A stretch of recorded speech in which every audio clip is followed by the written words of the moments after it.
Good news, Hyderabad ORR కి అతి చేరువలో విల్లాస్ APR ప్రాజెక్ట్స్. సార్ నమస్తే సార్ రాంప్రసాద్ గారు. నమస్తే అండి. రాంప్రసాద్ గారు, మనకున్నటువంటి ఫైనాన్షియల్ గోల్స్, పిల్లల ఎడ్యుకేషను, తర్వాత పిల్లల మ్యారేజీ, లేదంటే ఇంకేదైనా ఒక పెద్ద బంగ్లా కట్టుకోవాలో విల్లా కట్టుకోవాలో, సో ఇలాంటి వాటన్నిటికీ అందరూ కూడా ఈ మ్యూచువల్ ఫండ్స్లో ఎస్ఐపి చేసుకోవాలంటారు. ఇంకొంతమంది అంటారు ఎస్ఐపిని మీ మూడవ బిడ్డగా చూసుకోండి అంటారు కదా.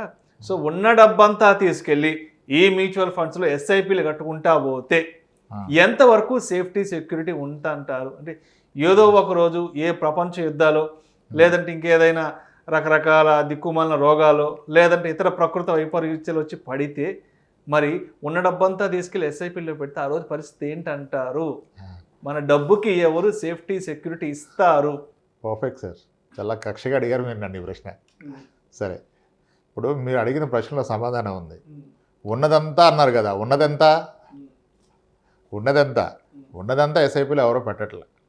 ఇప్పటి నుంచి మీరు సంపాదించేదంతా ఎస్ఐపిలో పెట్టినా మీకున్న పూర్తి ఆస్తిలో ఎస్ఐపి ఎంత మేరకు పార్టిసిపేట్ చేస్తుంది? ఇప్పుడు అందరూ స్టాండర్డ్ రూల్స్ మాడతాంగా ఏమంటారు, మీరు పెడుతున్న ఇన్వెస్ట్మెంట్లో 100 మైనస్ మీ ఏజ్ క్యాలిక్యులేట్ చేసి అంత ఈక్విటీ పెట్టి రిమైనింగ్ డెట్ పెట్టిన అన్నాడు. నాయనైతే అస్సలు కన్విన్స్ కాదు, అదొక చెత్త రూల్ అని చెప్తాను. ఎందుకంటే ఇప్పుడు 40 ఏళ్ళ వయసు ఉన్న వ్యక్తిని ఏం చెప్తున్నారు, మీ ఇన్వెస్ట్మెంట్లో 40% డెట్ పెట్టండి, 60% ఈక్విటీ పెట్టండి, అది మీ రిస్క్ టేకింగ్ ఎబిలిటీ అంటున్నారు. అసలు ఏ రూలు స్టాండర్డ్ కాదు. ఇది పర్సనల్ ఫైనాన్స్ అనేది ఎందుకు, ఏ వ్యక్తి పరిస్థితులు ఆ వ్యక్తికి ఉంటాయి, వేరే వాళ్ళతో కంపారిజనే లేదు. ఓకే, ఇప్పుడు నా పాయింట్ ఏంటంటే ఒక ఎగ్జాంపుల్ ఇస్తాను. 40 ఏళ్ళ వయసు ఉన్న వ్యక్తిని మీరు అంటున్నారు, ఒక IT employee, decent salary, wife and husband working, ఇన్నాళ్ళు కష్టపడి సంపాదించుకున్నారు. ఇప్పుడు ఫైనాన్షియల్ ప్లానింగ్కి వస్తే మనం చెప్తున్నాం, మీరు ఇప్పటి నుంచి 100 మైనస్ ఏజ్ క్యాలిక్యులేట్ చేసుకొని మీరు పెడుతున్న మంత్లీ ఇన్వెస్ట్మెంట్లో 40% డెట్ పెట్టండి, 60% ఈక్విటీ పెట్టమని చెప్పాం. కానీ యాక్చువల్గా నన్ను అడిగితే ఈ రూలు ఇప్పటి నుంచి పెట్టబోయే ఇన్వెస్ట్మెంట్ కాదు, మీకున్న పూర్తి ఆస్తుల్లో, మీకున్న పూర్తి నెట్వర్త్లో 60% ఏమో ఈక్విటీలో ఉండాలి, 40% డెట్ ఉండాలి. అది అసలు పాసిబులా? ఆల్రెడీ 5 కోట్ల ఆస్తి కూడా పెట్టాడు ఈయన. కొత్తగా మ్యూచువల్ ఫండ్లో ఒక 50,000 ఎస్ఐపి పెడితే మాత్రం రిస్క్ ఎక్కడిది? నీకు 5 కోట్లు రియల్ ఎస్టేట్లో ఉంది, గోల్డ్లో ఉంది కదా. నువ్వు ఎన్నాళ్ళు పెడితే ఈ 50,000 ఎస్ఐపి ఎక్కడ తీసుకెళ్తావు? ఒక 10 ఏళ్ళు పెట్టారు, 10 ఏళ్ళు పెడితే ఎంత మీరు పెట్టేది? ఇయర్లీ 6 లక్షలు, 10 ఏళ్ళకి 60 లక్షలు. మార్కెట్ బాగుంటే ₹1 కోటి అవుద్ది, బాగోకపోతే 70 లక్షలు 80 లక్షలు అవుతుంది. అంతైనా అప్పటికి ఇప్పుడున్న 5 కోట్ల ఆస్తి పెరిగి 10 కోట్లు అవుద్ది. అప్పుడు చూసినా మీ మ్యూచువల్ ఫండ్ పెట్టిందంతా మీ నెట్వర్క్లో 20%ఏ కదా. 100 మైనస్ ఏజ్ అనే రూలు మీరు పెట్టబోయే ఇన్వెస్ట్మెంట్కి కాదు, మీకున్న ఓవరాల్ అసెట్స్కి. అది గుర్తుపెట్టుకోండి. ఇప్పుడు 5 కోట్లు రియల్ ఎస్టేట్లో ఉన్న వ్యక్తికి అక్కడ రిస్క్ కనపట్లేదు. ఉన్నదంతా రియల్ ఎస్టేట్ ఉందన్న ఆలోచన ఎవరికైనా వచ్చిందా? రాలా. మ్యూచువల్ ఫండ్ అనగానే ఆలోచన వస్తుంది. ఉన్నదంతా రియల్ ఎస్టేట్లో ఉంది కదా, మరి 5 కోట్లు నీకు ఆలోచన ఉందా? అక్కడ మొత్తం అక్కడ ఉందన్న భయమే లేదు. ఇంకోటి కొంటానంటే అప్పు చేసి. మనం మొదటి నుంచి చెప్తున్నాం, నువ్వు ఉండటానికి నువ్వు ఇల్లు కొనుక్కో, ఎవరో ఉండటానికి ఇల్లు కొనొద్దు. నేను ₹1 కోటి పెట్టి ఇల్లు కొంటాను, 25,000కి రెంట్కి ఇస్తానంటే ఏమవుద్ది? సొమ్ము ఎవరిది, సోకు ఎవరిది? ఆ రిపేర్లు చేపించుకుంటూ ఉంటారా? పెరుగుతుంది కదా అంటాడు. నువ్వు అమ్ముతున్నావా? అమ్మదానికి ఎంత పెరిగితే ఏం లాభం? అమ్మడానికి కాదు కొన్నది, మరి ఎందుకు? పోవడానికి. అమ్మనప్పుడు దానికంటే ముందు మనం పోతాం కదా పైకి. మరి అప్పుడు నీకు వచ్చేది రెంట్ ఒకటే కదా. అంటే ₹1 కోటి ఇల్లు కొని 25,000 రెంట్ కొరక నువ్వు ₹1 కోటి పెట్టుబడి పెట్టింది. అక్కడ ఈ లాజిక్లు ఏం ఆలోచించరు. మ్యూచువల్ ఫండ్ ఎస్ఐపి అనగానే ఆలోచనలు వచ్చేస్తాయి, మొత్తం ఇక్కడ పెడితే రిస్క్ ఏమంటే ఎస్ రిస్క్ ఉంది. దీంట్లో రిస్క్ ఉన్నప్పుడు వేరే దాంట్లో రిస్క్ లేదా? ఇప్పుడు కరోనా కోవిడ్లో లాక్డౌన్ వచ్చింది సడన్గా, ఎవరు ఎక్స్పెక్ట్ చేసింది కాదు. మ్యూచువల్ ఫండ్లో ఉన్న డబ్బులు 35% పడిపోయినాయి. ₹1 కోటి మ్యూచువల్ ఫండ్లో ఉంటే అది 65 లక్షలు అయింది, లేదా 70 లక్షలు అయింది. అది రిస్క్. మరి ఆ టైంలో రియల్ ఎస్టేట్ పడిపోకుండా పైకి లెగ్స్ నుంచుందా? పడిపోయింది. రియల్ ఎస్టేట్లో ఆ లాక్డౌన్లో అసలు మీ ₹1 కోటి ప్రాపర్టీ 70 లక్షలు కొనేవాడు ఎవడు ఉన్నాడా? ఎవరు లేడు కదా. మరి అక్కడ కూడా రిస్క్ ఉంది. రిస్క్ లేనిది ఎక్కడ? మీరు అన్నట్టుగా గ్లోబల్ క్రైసిస్ వస్తేనేమో, ఏదైనా పాండమిక్ వస్తేనేమో, వరల్డ్ వార్ వస్తేనేమో పడందేది ఒక గోల్డే పడదు, మిగిలినన్నీ పడతాయి. Perfectly yes. So that's where. అందుకనే నేను మీ సాలరీలో కొంతమేర కన్నా గోల్డ్లో పెట్టండి అని చెప్తా. యాక్చువల్గా రియల్ ఎస్టేట్ కన్నా గోల్డే రియల్ అనిపిస్తుంది నాకు. Actual real estate is gold. Your land is not real estate. 80 లక్షల ప్లాట్ ఉంది, ఎమర్జెన్సీ ఐసీయూలో ఉన్నాడు, ఎవరిని కొంటాడా నీది 80కి? 60 కొంటాడా, 40 కొంటాడా, 50 కొంటాడా, ఏడిస్తే కొంటాడా? ఏం చేసినా కొండవు. మరి అక్కడ 4 ప్లాట్లు కొనుక్కున్నప్పుడు నీకు టెన్షన్ రాలే? ఎవరికి అనిపించలేదే ఇది ఎక్కువైపోయింది మొత్తం ఇదే అన్న ఆలోచన రాలా? మ్యూచువల్ ఫండ్లో 20,000 పెట్టంటే అమ్మా మొత్తం ఎక్కడైనా వేరేది పెడతా అంటారు. సో రిస్క్ అనేది అన్నిటికీ ఈక్వల్ అండి. సో మీకు ఆల్రెడీ రియల్ ఎస్టేట్లో 5 కోట్లు 2 కోట్లు ఒక ఇల్లు ఉంది, ₹1,00,00,000. మ్యూచువల్ ఫండ్లో 10,000 పెడితే ఎప్పటి కావాలి? ఇది ₹1,00,00,000. ఇది కోట్ అవడానికి 20 ఏళ్ళు పడుతుంది. 20 ఏళ్ళలో నీ ₹1,00,00,000 ఆస్తి కాస్త 4 కోట్లు అవుతుంది. అప్పుడు కూడా నీ ఓవరాల్ అసెట్స్లో రియల్ ఎస్టేట్ 20%, మ్యూచువల్ ఫండ్ 20% ఉండదు. సో రిస్క్ ఎప్పుడు? నాకు ఇప్పటి వరకు ఏమీ లేదండి, పైసా ఆస్తి లేదు, ఇది నా మొదటి సంపాదన, బ్యాక్ ఏమీ లేవు, ఉన్నదంతా మ్యూచువల్ ఫండ్లో పెట్టాలా? ఎస్, రిస్క్ అది. నీకేమీ లేదు కదా, గ్రామ్ బంగారం లేదు, సెంటు భూమి లేదు, ఉండడానికి ఇల్లు లేదు, అప్పుడు మొత్తం మ్యూచువల్ ఫండ్లో పెట్టద్దు. మ్యూచువల్ ఫండ్ దాకా ఎప్పుడు వస్తాడు సార్ మనిషి? ఎప్పుడు వస్తాడు? ఉండటానికి ఒక రెంటెడ్ హౌస్, ఎక్కడో ఒక స్థలం, కొంత బంగారం అన్నీ ఉన్నాం కదా వస్తాడు.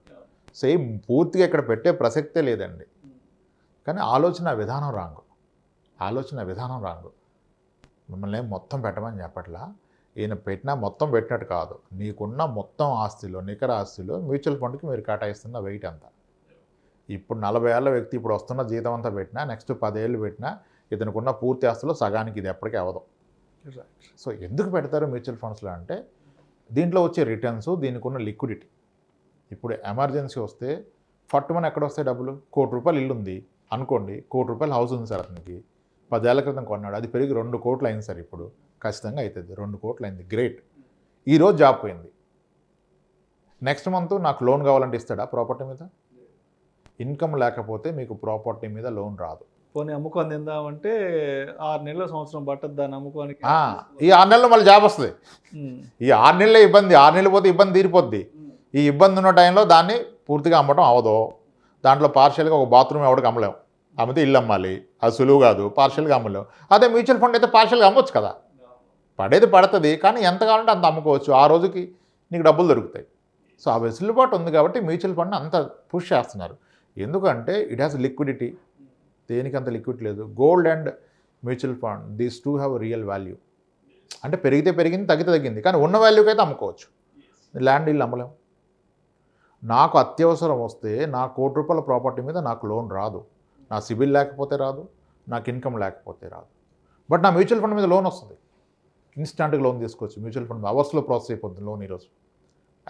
యాజ్ గుడ్ యాజ్ గోల్డ్ మీద ఎంత ఈజీగా లోన్ వస్తుందో మ్యూచువల్ ఫండ్ మీద అంత ఈజీగా మీకు లోన్ వస్తుంది. 1 గంట 2 గంటలు తీసుకొచ్చి తాకట్టు పెట్టి డబ్బు తెచ్చుకోవచ్చు. లేదా ఇది కూడా అంతే, ఆ గోల్డ్ అన్న తీసుకెళ్ళి తాకట్టు పెట్టాలి. ఇది ఇంకెక్కడ, ఇది ఉన్నదే పేపర్ మీద కదా, సింగిల్ క్లిక్ ఆన్లైన్లోనే తాకట్టు పెట్టి డబ్బులు తీసుకోవచ్చు.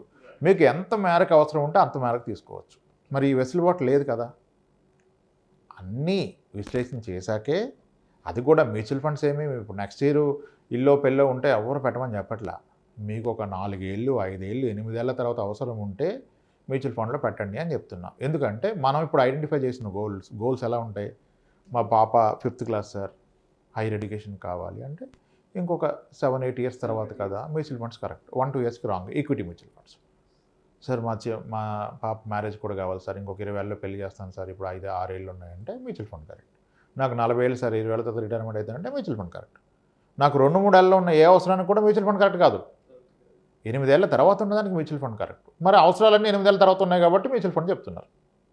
అయినా మ్యూచువల్ ఫండ్ ఏమి సింగిల్ అసెట్ క్లాస్ కాదు. Mutual funds will invest in gold, real ఎస్టేట్లో ఇన్వెస్ట్ చేస్తాయి మ్యూచువల్ ఫండ్స్, గోల్డ్లో ఇన్వెస్ట్ చేస్తాయి, ఈక్విటీ ఫండ్స్ ఉన్నాయి, మల్టీ అసెట్ ఫండ్స్ ఉన్నాయి, ఎన్ని రకాలు ఉన్నాయి, REIT ఫండ్స్ ఉన్నాయి, ప్యూర్లీ రియల్ ఎస్టేట్లో ఇన్వెస్ట్ చేసే ఫండ్స్ ఉన్నాయి, ఓన్లీ రియల్ ఎస్టేట్. కానీ ఇది లిక్విడ్. నేను రియల్ ఎస్టేట్లో ఇన్వెస్ట్ చేస్తే అమ్ముకోలేను, REIT ద్వారా ఇన్వెస్ట్ చేస్తే నేను ఎప్పుడైనా అమ్ముకోవచ్చు.